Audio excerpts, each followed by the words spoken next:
O título dessa mensagem é Decisões Essenciais para a Sua Saúde Espiritual. Quais são as decisões, pastor, que eu preciso tomar para eu ser saudável espiritualmente? Mateus 6,31 diz assim: Não andeis, pois, inquietos, dizendo: que comeremos, que beberemos, com que nos vestiremos? Porque todas essas coisas os gentios procuram. De certo, o vosso Pai Celestial bem sabe que necessitais de todas essas coisas. Mas buscai primeiro o reino de Deus e a sua justiça, e todas essas coisas vos serão acrescentadas. Pai, no nome de Jesus, eu te peço que o teu Espírito Santo ministre, aplique a tua palavra aos nossos corações nessa noite, de forma que cada um que aqui está, Senhor, possa sair daqui com a convicção de que ouviu a tua voz, para a glória do teu nome, em nome de Jesus. Repreendemos todo e qualquer levante do inimigo contra essa palavra, contra aquilo que vai ser semeado nesta noite, para que essa palavra encontre corações, Senhor, como um solo fértil, e assim possa produzir a semente a 30, a 60 e a 100 por um, conforme te apraz, em nome de Jesus. Amém. Amém. Nós vivemos numa época em que a estética, ela é encarada como um valor mais importante do que a ética. Pastor, não complique não, a primeira frase já está assim. A estética diz respeito à beleza, à aparência, e a ética diz respeito à conduta, ao comportamento.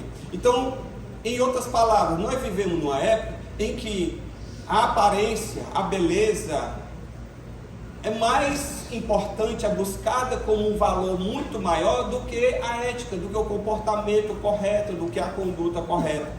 Por quê? Porque as redes sociais, elas exacerbaram essa questão da ética. Todo mundo hoje com um celular na mão e pode fazer um canal no YouTube, pode compartilhar vídeos no Instagram, e a vida na rede social é uma vida que geralmente ela não condiz com a realidade, porque você muitas vezes tem uma pessoa lá postando vídeos, uma vida maravilhosa, e quando você que conhece a pessoa mais de perto, você sabe que não é bem daquele jeito, né? Além disso, ainda tem os filtros,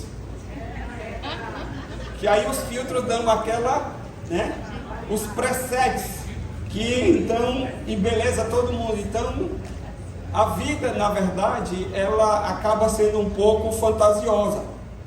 Então, a exaltação do corpo, ela vai um pouco na contramão daquilo que Jesus ensinou.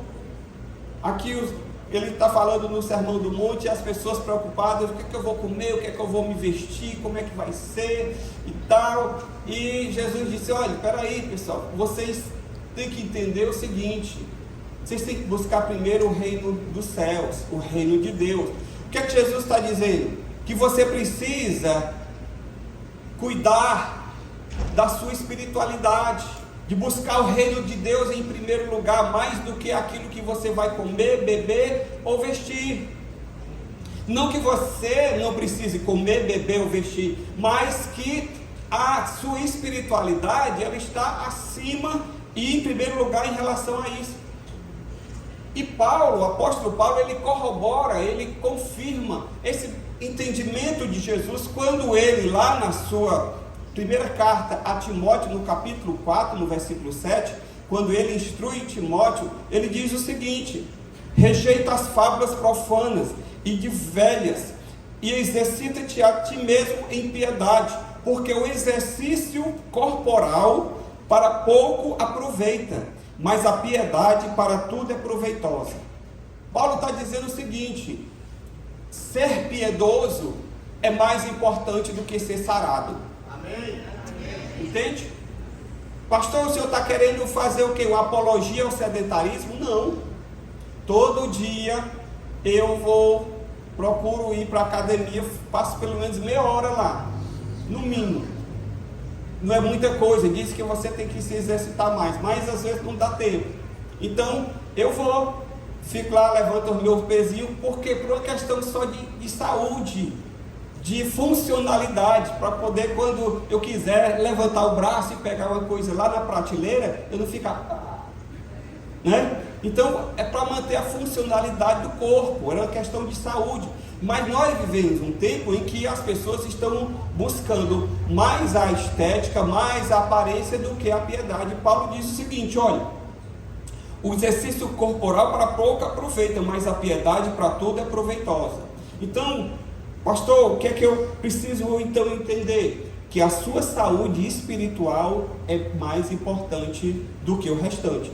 Você vai cuidar da sua saúde física, você vai cuidar da sua saúde emocional, mas principalmente da sua saúde espiritual. Amém? Amém. Por quê, pastor?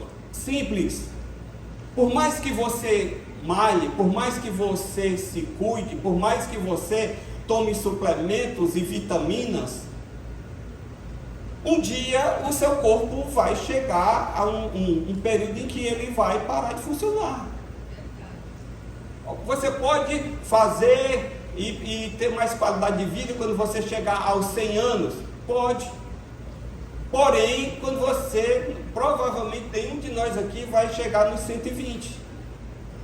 Ou você tem dúvidas sobre isso? Não vai chegar nos 120. Você pode malhar todo dia, você tomar todos os suplementos. A Rainha Elizabeth não conseguiu chegar nos 120. E olha que ela tem um médico dedicado lá, cativo 24 horas por dia, era suplemento, injeção e tudo, cápsula, e a mulherzinha lá toda.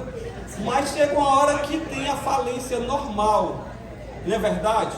Então o que é que você precisa entender? Essa sua saúde espiritual, ela está em primeiro lugar. Por quê? Porque o tempo que a gente passa aqui nesse mundo não é nada comparado com a eternidade. Por uma questão de lógica, de bom senso, eu preciso cuidar da minha espiritualidade, porque é como eu me relaciono com Deus que vai ser determinante como vai ser a minha eternidade. Então, se eu passei a vida toda só cuidando da minha saúde física, tomando suplemento, fazendo exercício, cuidando da minha saúde emocional, fazendo terapia, fazendo sessão de análise, e eu descuidei da minha saúde espiritual, eu quero lhe dizer, infelizmente, que aquilo ali vai para o buraco. Por quê? Porque é na eternidade que as coisas se definem. É na eternidade que é o nosso destino final. Então estou dizendo tudo isso para quê? Como forma de introdução, para você entender que você precisa tomar uma decisão essencial, que é cuidar da sua saúde espiritual. Amém? Estamos entendidos até aqui? Pronto. Pastor, ok, eu entendi que nós precisamos então decidir sobre a nossa saúde espiritual. Quais são essas decisões? Eu vou elencar aqui algumas, porque o tempo não vai me permitir falar de tudo. Mas a primeira decisão que você precisa tomar para cuidar da sua saúde espiritual é a decisão da bondade. O que é isso, pastor? É que você vai decidir nunca passar adiante algo que seja prejudicial a outra pessoa. É a decisão da bondade. Você vai olhar e tratar o outro com bondade. Você vai decidir o seguinte: eu não vou passar adiante nada que seja prejudicial a essa pessoa, a quem quer que seja. Isso é ser bom. Ser bom não é dar dinheiro, ser bom não é fazer caridade, ser bom não é dar esmola. Ser bom é você olhar para o outro com o olhar de misericórdia e de amor, assim como Deus olha. Entende? E ser bom não é ser besta.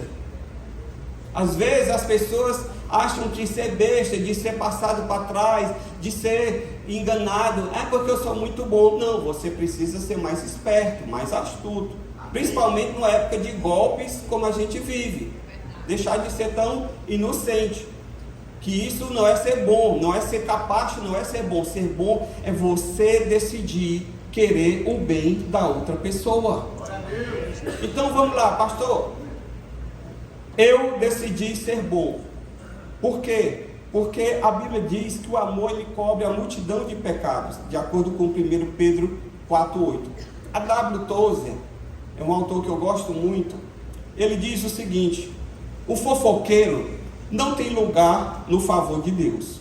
Se você sabe alguma coisa que possa vir a obstruir ou ferir a reputação de um dos filhos de Deus, enterre-a para sempre. Busque um pequeno jardim atrás da sua casa, um lugarzinho, algum lugar bem à parte. E quando alguém se aproximar de você com alguma história de maledicência, leve essa história até aquela sepultura, sepulte aquela história ali, dizendo: aqui jaz em paz a história sobre o meu irmão. Entende? Você tem um cemitério espiritual para enterrar tudo aquilo que é prejudicial para os outros, aquilo que vai fazer mal aos outros. Para que eu vou ouvir? Para que eu vou passar adiante? E aí, quando você decide enterrar, você entrega aquela história para Deus. Por quê, pastor? Porque a Bíblia diz, lá em Mateus 7,2, com o critério com que julgardes, sereis julgados. Então, se eu quero misericórdia para a minha vida, eu preciso também exercer misericórdia sobre as pessoas. Amém. Tem gente que assim, ela quer misericórdia para ela e juízo para os outros. Já viram esse tipo de gente? Pastor, tem que passar a régua aqui, porque... Mas quando for a minha vez, pastor, usa de misericórdia. Se você quer ser bondoso, ser como Deus, você precisa ser bondoso com os outros filhos de Deus. Entende? Porque você, quanto pai, quanto mãe, se você tem 2 filhos, você vê um filho sendo mal com o outro, você acha isso bom? Você vê um filho destratando o outro, você acha isso bom? Não. Por quê? Porque você ama os 2. Agora coloque-se aí e pense, se Deus é meu pai e se Deus é pai do pastor Totinho. Será se Deus se agrada de eu estar tentando armar a cama aqui para o pastor Totinho? Será se Deus se agrada de eu ficar falando mal do pastor Carlos, por exemplo? Claro que não. Por quê? Porque todos nós somos filhos de Deus. E Ele, como pai, Ele quer o bem para os seus filhos. Ele quer harmonia dentro da sua casa. Então você precisa decidir não passar adiante. Lembre-se de uma coisa: você entrou no reino de Deus como? Pela graça. Não foi pelo mérito, não foi pelo aquilo que você fez, não foi pelas suas boas obras, foi pela graça, pela misericórdia de Deus. Pronto. Todos nós entramos aqui no reino de Deus pela graça e pela misericórdia. E aí agora sentamos na mesa do banquete. Todos agora estão sentados aqui na mesa do banquete. E toda mesa de banquete tem uma etiqueta. Você precisa saber se comportar na mesa. Porque se você está na mesa, aí você pega a comida com a mão, é assim que você faz? Não. Tem o pegador, tem o garfo, tem a faca. Você vai botar comida no prato e vai pegar com a mão? Não, existe uma etiqueta mínima. Pois eu quero lhe dizer o seguinte, que a etiqueta no reino de Deus é exatamente a forma como você trata os outros. Como é a sua etiqueta no reino de Deus? A etiqueta é que você não conte histórias daqueles que estão assentados à mesa com você. Não importando onde essas pessoas congregam, não importando qual a nacionalidade delas, ou os acontecimentos passados. A etiqueta do reino manda o quê? Eu estou sentado à mesa com esse irmão. Ele não está aqui na congregação, ele é de outra congregação, não importa. Mas é do reino de Deus. E dentro do reino de Deus existe uma etiqueta mínima de convivência, de consideração uns para com os outros. Amém? Amém. Deixa eu contar uma historinha aqui. Eu acho que várias pessoas já ouviram essa história. Disse que, certa vez, uma pessoa chegou para o filósofo grego Sócrates e disse assim: preciso lhe contar algo, muito alvoroçado, muito aceso. Você não imagina o que me contaram a respeito de... Quando antes mesmo que ele fosse falar o nome da pessoa, Sócrates disse o seguinte: me diga uma coisa, espere um pouco. Isso que você vai me contar já passou pelo crivo das 3 peneiras? Aí ele disse: peneira? Como assim peneira? Que peneiras são essas? Sim, bom, a primeira peneira é a da verdade. Isso que você vai me contar sobre essa pessoa, você tem certeza que é verdade? Que é verdadeiro? A pessoa diz: não, Como é que eu vou saber? Eu estou passando aquilo que me contaram. E aí Sócrates disse, então já vazou a primeira peneira. Porque se você não tem certeza que é verdade, como é que você vai espalhar, vai passar adiante uma coisa que você nem sabe se é verdade? E ainda mais hoje em tempo de fake news. Irmãos, hoje com a inteligência artificial, você coloca a voz, o vídeo, a pessoa falando, o discurso que você quer, no mesmo tom de voz e a boca abrindo, ela falando tudo aquilo, só que não é ela. Então, cuidado. Porque eu vi um vídeo ali do pastor fulano de tal, eu vi um vídeo ali de ciclano, de beltrano, e aí você já começa a espalhar. Cuidado. Primeiro, passou pela peneira da verdade, você tem certeza que é verdade? Não tenho, pastor, então não passou na primeira peneira. A segunda peneira, a peneira da bondade. O que você vai me contar, gostaria que os outros dissessem a seu respeito? Claro que não. Eu não queria que dissesse isso a meu respeito. Então as suas palavras então já vazaram na segunda peneira. Se você não gostaria que dissessem a seu respeito aquilo que você vai dizer a respeito de alguém, então não bote para frente. Aí diz, ainda tem mais uma peneira? Tem. Qual é a outra peneira? A peneira da necessidade. Isso que você ouviu, é verdade, eu tenho certeza que é verdade. Mesmo assim, eu vou contar. A pergunta é, qual a necessidade de contar? O que é que você vai ganhar com isso? O que é que você vai promover? Enquanto que a Bíblia diz, que a gente deve fazer aquilo que traga edificação na vida dos outros. Qual é a edificação que você está trazendo? Então, meu querido, deixa eu lhe dizer, primeira decisão que você precisa tomar na sua vida, sabe qual é? É a decisão da bondade. Você decidir ser bom, você decidir não levar adiante aquilo que não edifica, aquilo que não promove, aquilo que não agrega.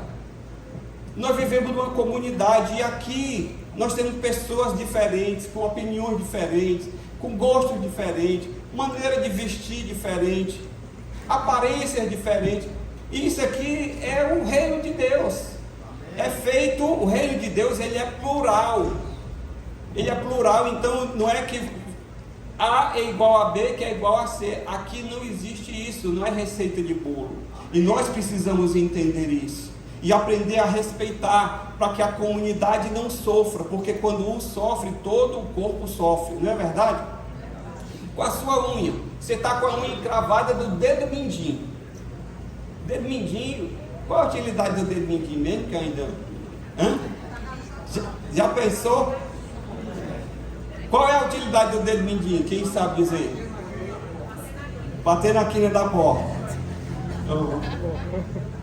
O dedo mindinho, ele tem a função de sustentação, sabia? Se for, tente fazer assim, tente cair, para você ver como o dedo mindinho está lá, suportando. Ele é pequenininho, mas ele tem uma função. Aquela unha do dedo mindinho, que às vezes a gente nem vê, mas se ela ficar encravada, aí você vai. Como é que pode uma pessoa de 1,90m, 2 metros, ficar? Por quê? Porque um membro sofrendo, o corpo sofre. Você precisa entender isso. Nós temos que cuidar uns dos outros. Aqui tem que ser um lugar seguro, em que você está num GC, aquilo que você compartilha não vai ser espalhado para todo mundo, porque ali a pessoa está num ambiente seguro, se sentindo segura, e ela está compartilhando às vezes a luta, a dificuldade, a fraqueza dela, porque ela está buscando ajuda.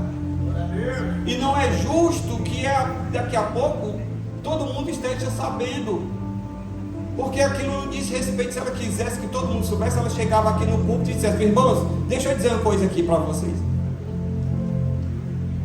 Eu já contei uma vez aqui, mas eu vou contar de novo. Diz que tinha 3 irmãos que ficavam orando e foram para o monte. Quem lembra dessa história? E aí chegaram lá, começaram a orar e se quebrantar e chorar. E aí entrou naquele momento assim de confissão de pecados. E aí que um chegou para o outro e disse: irmãos, a gente precisa confessar diante de Deus o nosso pecado, para poder a gente ter comunhão com Deus. Aí disse: confessa aí, irmão. Ele disse: olha, irmão, meu pecado é mentira, eu tenho um problema muito sério com mentira, eu minto desnecessariamente, quando eu menos olho eu já estou mentindo. Aí disse: irmão, então vamos orar por você. Deus lembra, porque o diabo é que é o pai da mentira, Deus não está nesse negócio não. E você, irmão? Irmão, meu pecado é pensamento, eu fico pensando mal, vejo as coisas, e aí eu já levo logo para um lado que não tem nada a ver, e quando eu olho eu já estou envolvido nos pensamentos, e eu preciso que Deus me liberte, me limpe, né? Lave a minha mente, me purifique. E vamos orar. Ele disse: e você, irmão, qual é o seu problema? Ele disse: irmão, meu problema é fofoca, eu estou morrendo aqui, me coçando para descer o monte e dizer para todo mundo a fraqueza de vocês. Então, cuidado, irmão, certo? Cuidado, porque aquilo que é dito ali em segredo, em comunhão, é para ficar ali, não é para dizer fofoca. Pessoas chegarem e dizer: irmão, deixa eu compartilhar aqui para a gente orar. Que conversa, não precisa compartilhar para orar, não. Ore e pronto. Se a pessoa quiser que outro saiba, ela vai falar, não precisa você falar. Amém? Alguém já disse o seguinte: pessoas sábias falam sobre ideias, pessoas comuns falam sobre coisas, e pessoas medíocres falam sobre pessoas. O que você quer dizer?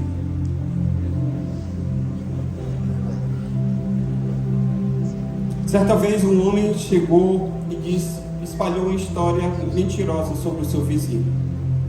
E aquela história era o seguinte: ele era um ladrão. Meu vizinho é um ladrão. E aí o que foi que, de tanta aquela história rolar, ele acabou sendo preso, acusado de roubo. Algum tempo depois descobriram que ele era inocente. E aí ele foi solto. E após muito sofrimento e humilhação, ele processou por injúria, por difama, por calúnia, aquele que tinha inventado a história. Vamos para a audiência. Chega lá na audiência, o juiz diz o seguinte: olha, você está sendo processado por ter causado muito dano ao fulano de tal. Aí a pessoa que inventou a história, que estava sendo processada, ela diz o seguinte: mas seu juiz, os meus comentários não causaram tanto mal, não foi assim, tanto coisa ruim. Aí o juiz diz: pois faça o seguinte, escreva aí os seus comentários que você fez, escreva aí no papel. Aí ele escreveu. Ele disse: agora pegue esse papel, rasgue em pequenos pedaços e solte no vento. E amanhã você volta aqui para ouvir a sentença. No dia seguinte eles voltaram. E aí o juiz disse: eu queria que você pegasse agora de volta todos aqueles papéis que você espalhou antes, todos os pedaços. Ele disse: mas como, seu juiz? O vento já levou, eu não tenho mais como juntar aqueles papéis. Ele disse: isso aqui é para você entender que quando você espalha algo sobre alguém, você não tem mais como controlar aquilo. Aquilo assume uma dimensão que você perde o controle, você não tem como juntar. Alguém já disse o seguinte, que pedra lançada e palavra dita não volta atrás. Você já fez aquela experiência de pegar uma pedra, tá assim na beira de um lago, aí você faz assim, aí a bichinha faz, a pedra volta para você? Quando você fala algo, a pergunta é, aquilo que você fala, você diz: não, peraí, rebobina a fita. Não, depois que foi dito, meu irmão. Por isso que você precisa ter cuidado daquilo que você fala, porque você é senhor das suas palavras não pronunciadas, mas você se torna escravo daquelas que você disse. Não tem aquele ditado que promessa é dívida, não é? Você quer fazer alguma coisa, não prometa antes não, faça, chegue lá e surpreenda, porque se você fizer isso e prometer, principalmente para uma criança, você perdeu a paz. Ela vai dizer: cadê? Quando é? Que hora vai ser? Calma, meu filho, depois ela não entende. Ela quer. E aí você perdeu a sua paz. Então, deixa eu lhe dizer, cuidado com aquilo que você fala. Quantas pessoas já sofreram no meio da igreja, até deixaram a igreja, largaram a comunidade porque simplesmente alguém começou a inventar uma história que não conseguiu mais, nem inventou, contou algo que aconteceu e a pessoa ficou envergonhada e deixou a comunidade. Eu me lembro agora de uma história verídica que aconteceu com a minha esposa lá na igreja congregacional no Conjunto Ceará, na época que ela se converteu na adolescência, em 1982. Ela disse que estava lá no culto de oração, e aí, igreja pequena, né? Chegou na hora da oração, as irmãs deram as mãos, e aí cada um no pé de oração, né? Irmã, qual é o seu pedido de oração? Aí cada uma contou o seu pedido de oração. E aí teve uma, e estava lá uma irmã chamada Ritinha, e a Ritinha estava calada. Aí a irmã disse: qual é o seu pedido de oração? Ela disse: eu quero pedir oração pela Ritinha. A Ritinha não falou nada, né? Eu quero pedir oração pela Ritinha. E qual é? É para ela criar a coragem de arrancar esse dente podre da boca dela. Entendeu? Que ela crie coragem de arrancar esse dente podre da boca dela.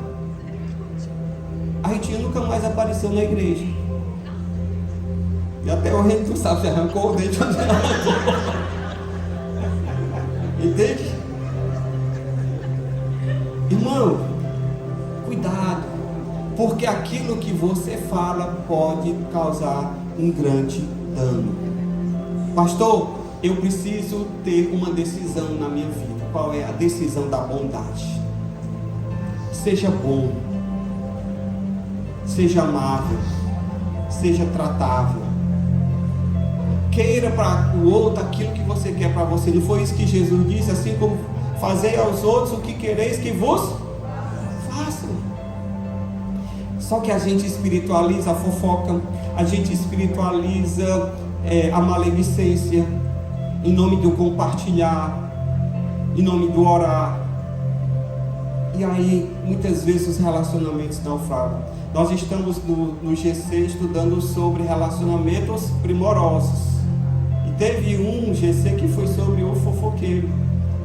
Então que nós possamos ter no nosso meio esse entendimento, para que a gente possa tratar uns aos outros com amor. A Bíblia diz que nós devemos considerar cada um superior a nós mesmos. Não é você olhar para o irmão de cima para baixo, não. É você olhar de baixo para cima, não no sentido de se sentir inferior, mas no sentido de você ter uma estima, de você ter um cuidado com aquela vida, porque aquela vida custou o sangue de Jesus. E você não vai querer ser pedra de tropeço. Eu não quero ser pedra de tropeço na vida de ninguém. Você quer? Então você precisa tomar uma decisão para a sua saúde espiritual. Porque se você usar a sua boca para o mal, deixa eu lhe dizer, a Bíblia diz que da mesma fonte não pode jorrar água boa e água ruim. Como é que você quer falar de salvação? Como é que você quer evangelizar? Como é que você quer dar um bom testemunho? E ao mesmo tempo você está sendo usado, deixando a sua boca, a sua língua ser um instrumento para o mal. A língua, Tiago diz, ela tem um grande poder. Assim como um pequeno leme, ele muda a direção de um grande barco. Assim a nossa língua, a Bíblia diz que a morte e a vida estão no poder da língua. Aquele que bem a utiliza, come do seu fruto. Qual é o fruto que você está comendo, irmão? Qual é o fruto que a tua língua está produzindo?